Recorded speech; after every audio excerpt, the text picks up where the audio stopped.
This matter, I apologize that I've been detained at the Banking Committee where we had Federal Reserve Chair Yellen in her semi-annual testimony, but I have reviewed the report carefully, and I wanted just to get on the record a discussion about one particularly interesting idea, recommendation 22 from Appendix B on page 112, which I'll just read in full rather than asking you all to turn to it. The Congress should require the Secretary of Defense and Joint Staff to oversee the modeling of alternative Army design and operational concepts, including 1, the Reconnaissance Strike Group, 2, Hydra Battalion Task Force, 3, Stryker Global Response Force, and 4, the Reconnaissance and Security Brigade Combat Team, and report on their findings within 1 year. The report to Congress should explicitly address the value of follow-on pilot programs to test further any promising alternative force design and concept approaches.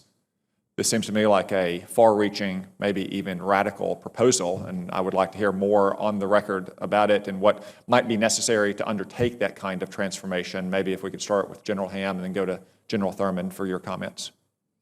Good. Thanks, Senator.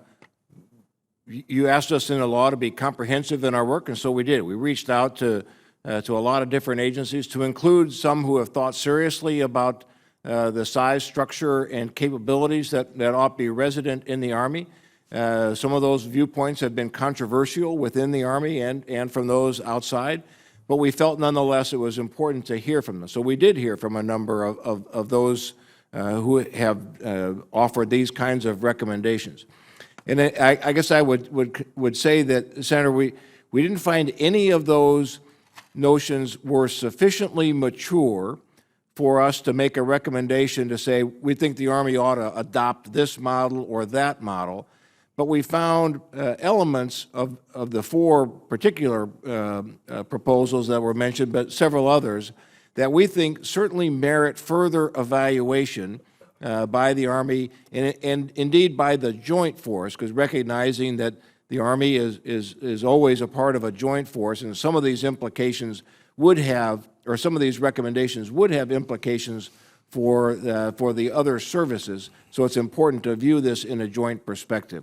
So that was the genesis of that recommendation. We think there's merit in looking at these things. There are systems within Army Training and Doctrine Command and other agencies, and we think they should take a serious evaluation of these proposals. And General Thurman. Yes, sir, Senator. What I would say, in addition to that, I think it's important to look at these concepts and see what benefits that you can gain in terms of overall capabilities. Given the threats that we have today, there are emerging threats, as you're well aware of out there, that we may have a different look at how we may want to provide the capability to the Joint Force Commander or the Global Combatant Commander. So I think these all warrant serious review and look at what can be used to maybe to advance capabilities inside the Army for the future, really, is what you're looking at. Thank you. And Mr. Lamont, Sergeant Major, anything to add to General Ham and General Thurman's comments? I just concur with what they said. I mean, you know, the Army that I've been a part of is an evolving and learning organization, and another set of eyes on how to get after the challenges I think is important, and I highly recommend that they move forward. Yes, well, sometimes evolutions can be slow and lessons learned can be hard, but I do think it's a very intriguing idea that we should take seriously as a committee and explore going forward in the future. So again, thank you all for your service to the country, not just now, but in many iterations previously.